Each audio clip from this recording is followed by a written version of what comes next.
गुरुर् ब्रह्मा गुरुर्विष्णु गुरुर्देवो महेश्वरा गुरु साक्षात परम ब्रह्म तस्मै श्री गुरुवे नमः।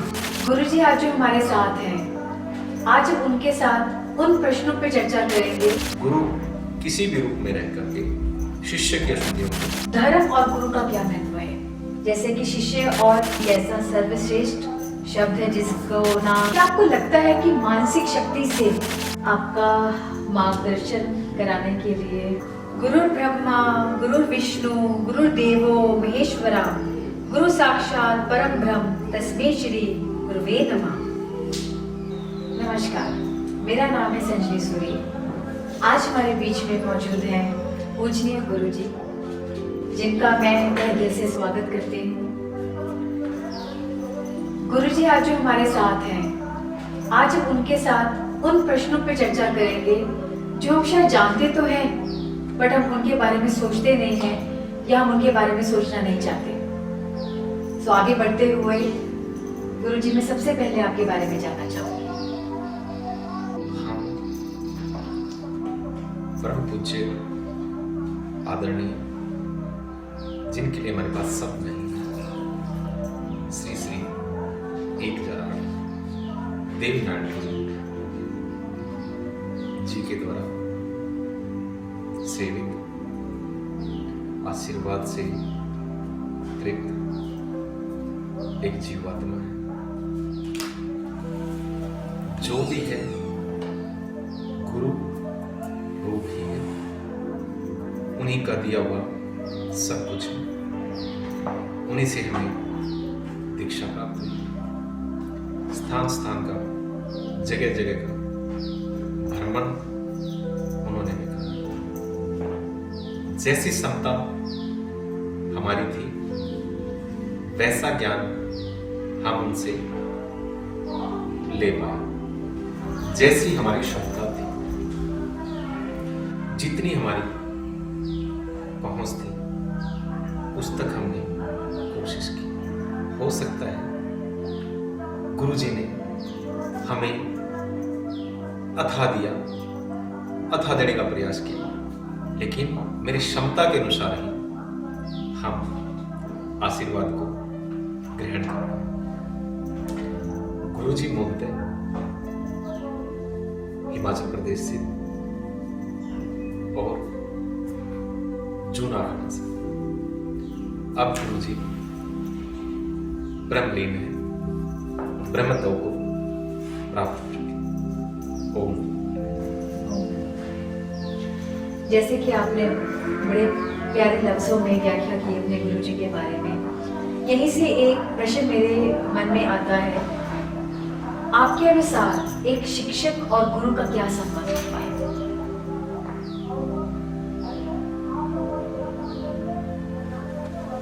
देखिएगा, गुरु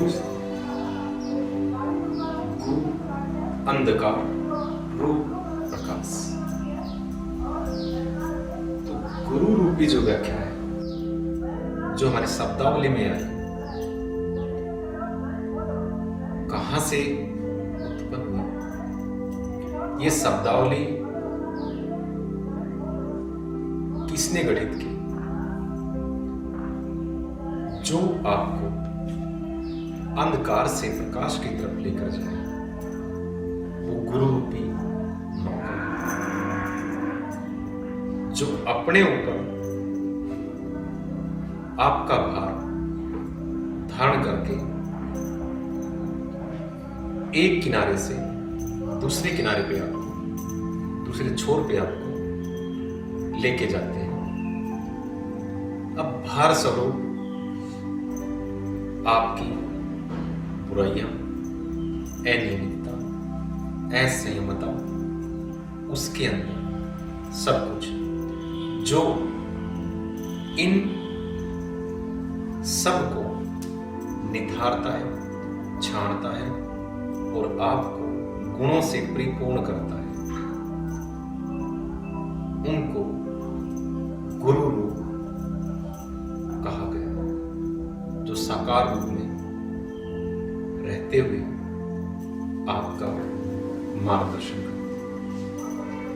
गुरु और शिष्य की परंपरा हमारे सनातन की प्राचीन परंपरा है और बहुत ही सुयोग्य परंपरा है, जिनमें गुरुकुलों के गुरु के द्वारा शिष्यों को ज्ञान दिया जाता है, सभी गुणों से अनुग्रहित किया जाता है। गुरु शिष्य के अंदर भक्ति भाव को जागृत करने की, सेवा भाव को जागृत करने की एक अटूट परंपरा है। गुरु शिष्य संस्कारों को सुसज्जित करने की एक अनूठी परंपरा है और जो कि हमें विरासत में सिर्फ और सिर्फ सनातन ही देता है। उसी के अंदर ये परंपरा सबसे प्राचीन है और आज भी गुरु परंपराएं सनातन के अंदर विद्यमान है। गुरु किसी भी रूप में रह करके शिष्य के अशुद्धियों को जानता है। बहुत ही अच्छे तरीके से आपने गुरु और शिष्य को बताया, उसका महत्व बताया, बहुत ही अच्छा लगा गुरुजी। अगला प्रश्न मेरा आपसे ये है कि गुरु, हमारे दर्शक ये जानना चाहते हैं कि धर्म और गुरु का क्या महत्व है। जैसे कि शिष्य और गुरु के बारे में आपने बताया, ऐसे ही मैं ये जानना चाहती हूँ कि धर्म और गुरु का क्या महत्व है। धर्म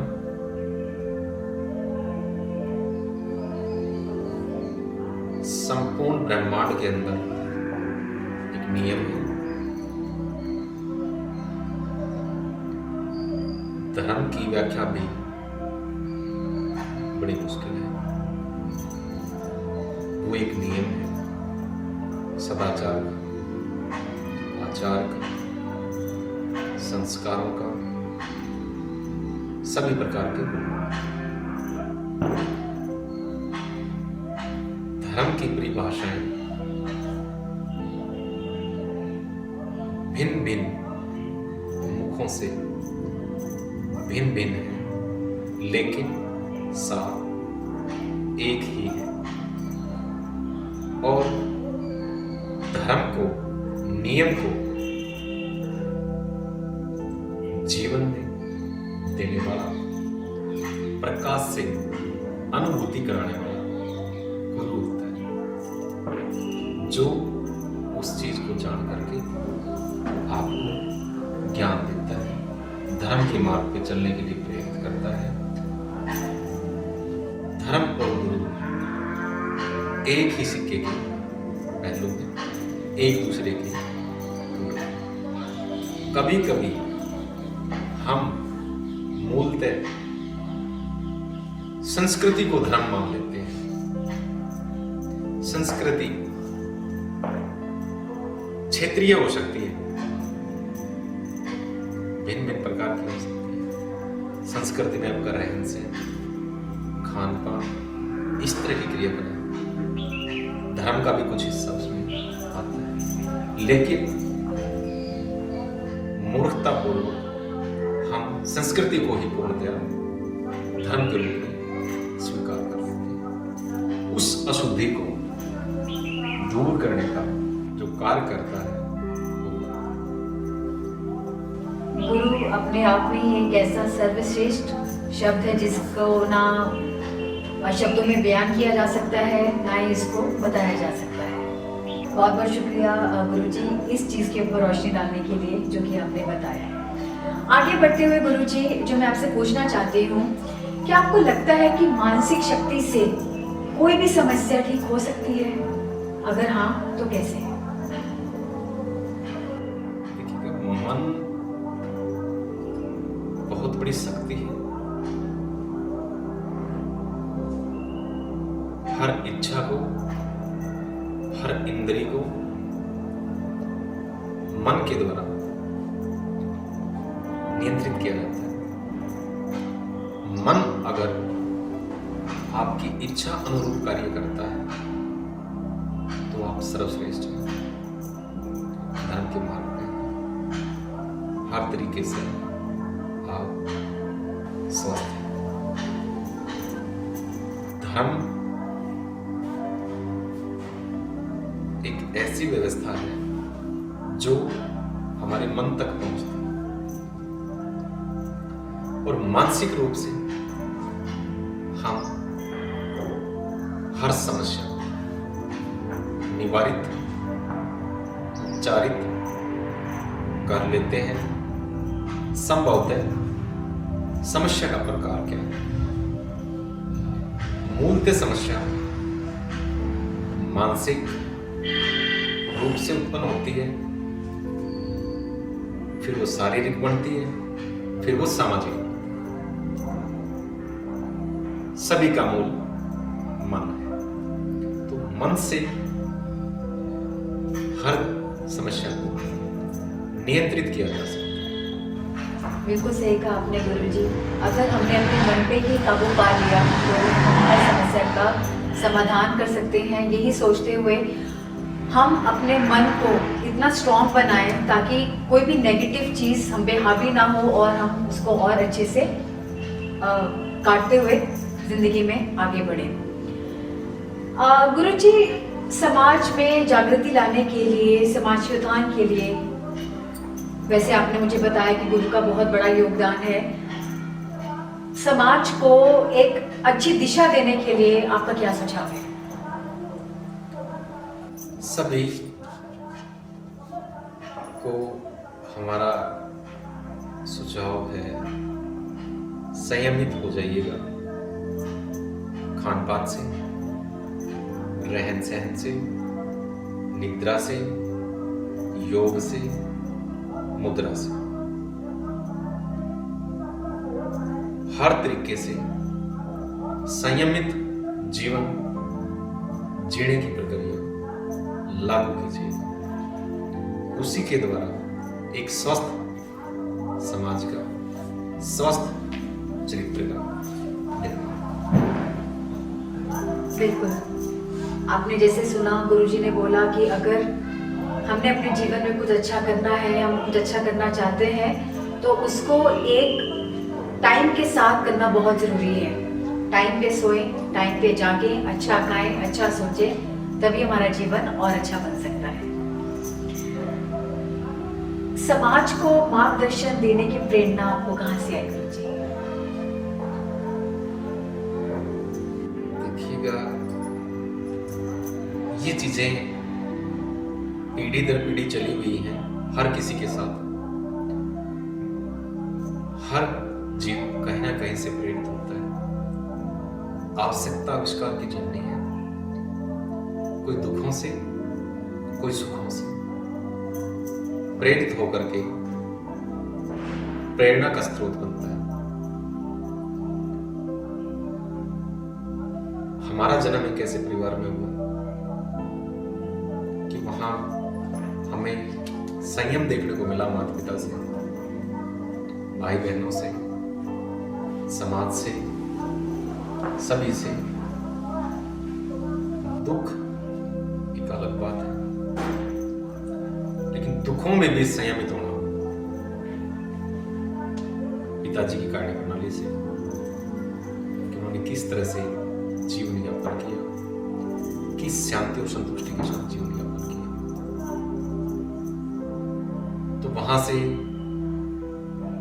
भगवान की तरफ ललायत हुई, उत्सुकता बढ़ी और ऐसे भटकाव में गुरुजी से मिलने का, गुरुजी का हमने अनुसरण किया, उनके साथ रहे, उनका जीवन शैली, आदतें, सब कुछ देखा, उसको अनुसरित करने की हमने यथासंभव कोशिश की। और जब आप कुछ जान जाते हैं तो आपको एक प्रश्न उठता है मन में कि क्यों ना आप इसको बांट दें। बांटना भी एक कला है। अगर बांटने से, उस ज्ञान को, प्रकाश को बांटने से किसी का अंधकार दूर होता है, तो उससे तो आपको भगवत प्राप्ति होगी। तो गुरु जी ने जो जीवन जिया हमारे समक्ष, जो हमने उनकी क्रियाकलाप में देखा, उनकी जीवन शैली को हमने देखा, रहन सहन को देखा, भगवान के प्रति स्नेह को देखा, और सर्वश्रेष्ठ गुरु के प्रति उनका स्नेह जो हमने देखा, वहां से हमें प्रेरणा मिली, परिवार से और मूलतः गुरु से और समाज से। बिल्कुल, कहते हैं गुरु ब्रह्मा गुरु विष्णु गुरु देवा महेश्वरा गुरु साक्षात परम ब्रह्म तस्मै श्री गुरु नमः। गुरु की व्याख्या करना सच में बिल्कुल आसान नहीं है, ना ही हम इसको अपने शब्दों में बयान कर सकते हैं। गुरु जी, आज आपने जो हमारा मार्गदर्शन किया है, जो आपने हमें आज बातें बताई हैं, जानते हम सभी हैं पर शायद हम उसका पालन नहीं करते। संयमित होना, हाँ जी, जो हमने आपको बताया, हाँ जी, संयमित होना। ये संयमित होना ये है कि जो आप जानते हैं उसको उजागर कीजिए।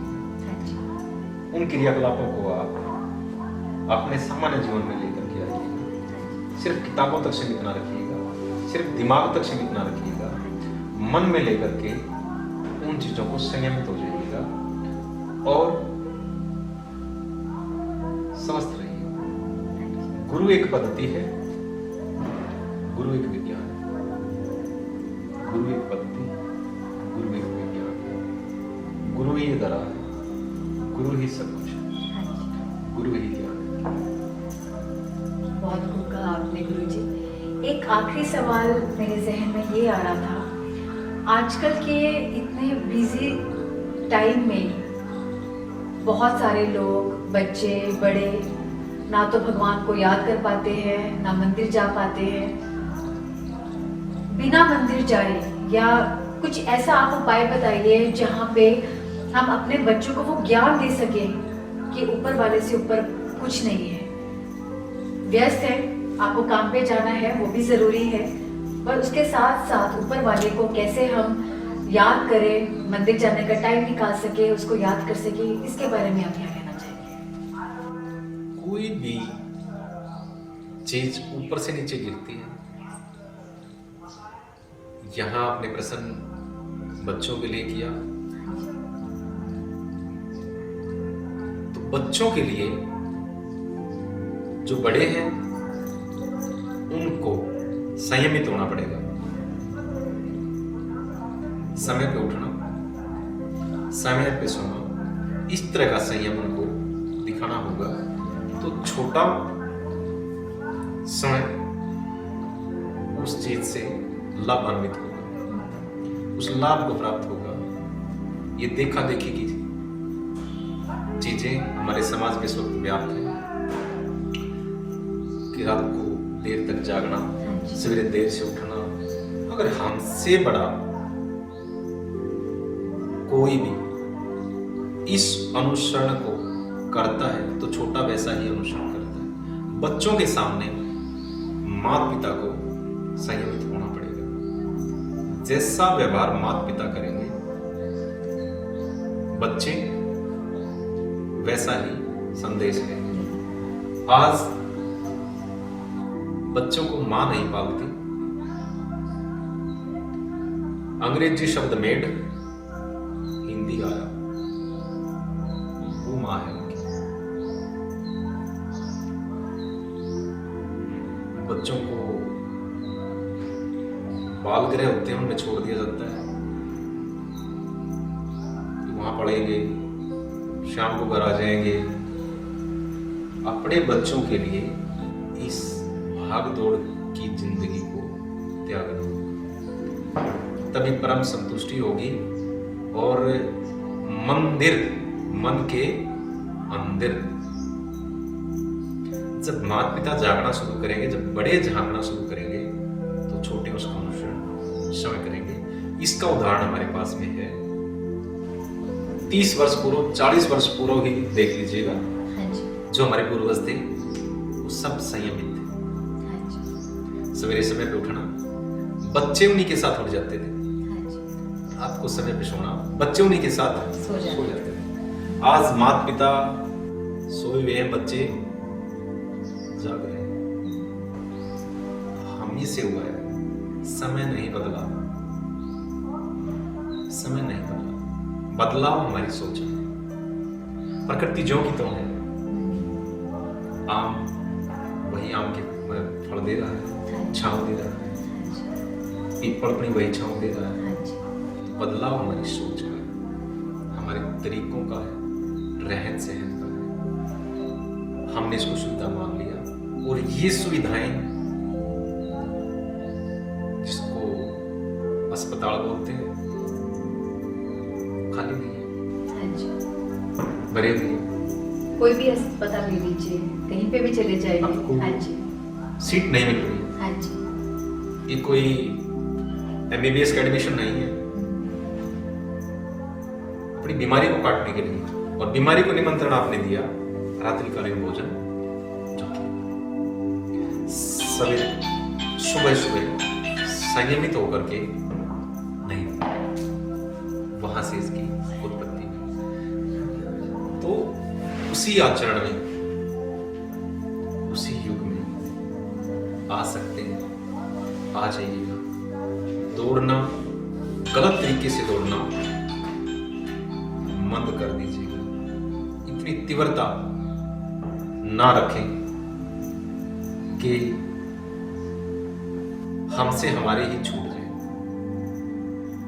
हमारे समाज में एक चीज मैंने देखी है बहुत सारे घरों में कि बच्चा कुछ गलत करता है तो बोला जाता है माँ ने सिखाया है, बच्चा कुछ अच्छा करता है तो माँ को नहीं बोला जाता। आप इसके बारे में क्या बोलेंगे? क्योंकि माँ माँ होती है, माँ अपनी तरफ से वो पूरी कोशिश करती है अपने बच्चे को वो सारी सुख सुविधाएं देने की, संस्कार देने की। तो यहाँ पे मुझे लगता है कि माँ और एक बाप दोनों का एक जो एक योगदान है वो एक बच्चे को बड़ा करने में बहुत महत्व करता है, जो कि सिर्फ एक माँ के ऊपर नहीं होना चाहिए। हम आपको इस प्रश्न का जवाब पहले ही दे चुके हैं। हाँ जी, आप उस पर प्रकाश डाल देते हैं। हाँ जी, जो हमारी प्राचीन व्यवस्थाएं थी हाँ जी, उसमें जो पालन पोषण, भरण पोषण का कार्य था पिता के पास था। माँ के पास बच्चों की देखभाल, चूल्हा चौका, रोटी, साफ सफाई, घर वालों की सेवा करना, वो विभाग था। हाँ जी, इसलिए माँ का नाम बड़ा है कि माँ ने सिखाया। बच्चा सबसे ज्यादा समय माँ के साथ रहता था, हाँ जी, माँ के साथ रहता था। हाँ जी, कुछ चीजों को वर्तमान में जोड़कर ना देखें, अतीत में भी जाए। हाँ जी, वहां से इस प्रश्न का जवाब आपको मिलेगा कि माँ आज के दौर की माँ नहीं थी, हाँ जी, आज के दौर की माँ नहीं थी। वो बच्चे के लिए सर्वसर्व थी। आज व्यस्तता के कारण उस स्तर में गिरावट आई है, जिस वजह से हम ये दोष तो नहीं कह सकते कि माँ ने सिखाया है, ये दोष नहीं है। ये कुछ चीजें संगत से भी पैदा होती है कि बच्चे की संगत कैसी है, माँ की संगत कैसी है, हाँ जी, पिता की संगत कैसी है, हाँ जी, और फिर अनुसरण बच्चे का माँ का या पिता का कैसा है। और बच्चे के पालन पोषण में माँ का बहुत बड़ा महायोगदान है।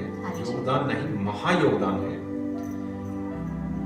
उसका बिगड़ाव माँ की वजह से हो, ऐसा संभव नहीं, ऐसा संभव नहीं। हमारे समाज की व्यवस्थाओं में मुख्य रूप से उत्तर भारत के अंदर पुत्री का संचालन माँ से, पुत्र का संचालन पिता से जोड़ के देखा गया। अब संचालन में क्या है? पिता नर होने की वजह से पुत्र को अपना संपूर्ण ज्ञान देगा, माँ मादा होने की वजह से अपनी पुत्री को मादा का ज्ञान देगी, अपने नियम, धर्म और कर्म बताएंगी। जिस घर में रामायण का गुणगान होगा तो वहां उसी प्रकार का माहौल उत्पन्न होगा। अब सिद्ध संतों की वाणी, उनके शब्द, उनके वाक्य, रामायण का शुद्ध उच्चारण सब लुप्त हम लोगों ने कर दिया। उसको दोबारा जगाइएगा, दोबारा लेकर आइएगा, साधुओं से मिलिएगा, संतों से मिलिएगा, उत्तम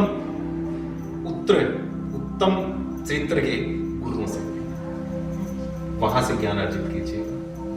सिर्फ यात्रा मात्र से ही आपको उस चीज की अनुभूति होगी। आपका मार्गदर्शन कराने के लिए, अपना समय देने के लिए मैं आपका तहे दिल से शुक्रिया करना चाहती हूँ।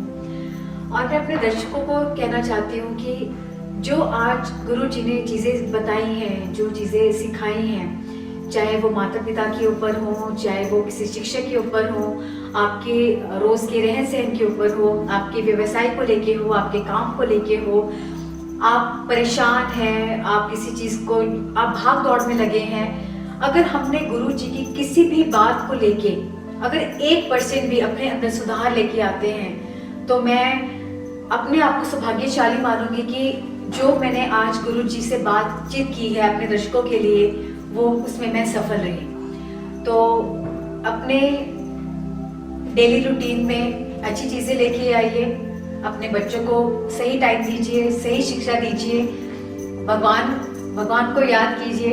समय तो हर चीज़ के लिए निकालना पड़ता है, चाहे वो कोई भी चीज़ हो। अगर हम खाने पीने के लिए समय निकाल रहे हैं तो पूजा पाठ के लिए भी समय निकालना पड़ेगा। गुरुजी ने बहुत ही प्यारी, बहुत ही अच्छी बातें हमें सिखाई हैं और बहुत ही अच्छा हमारा मार्गदर्शन किया है, जिसके लिए मैं उनका दोबारा से शुक्रिया अदा करना चाहती हूँ। और यही आशा करती हूँ कि हमारे दर्शक यहाँ से बहुत अच्छा मार्गदर्शक ले, बहुत कुछ सीखें और आगे बढ़ें। धन्यवाद। आपका दिन मंगलमय।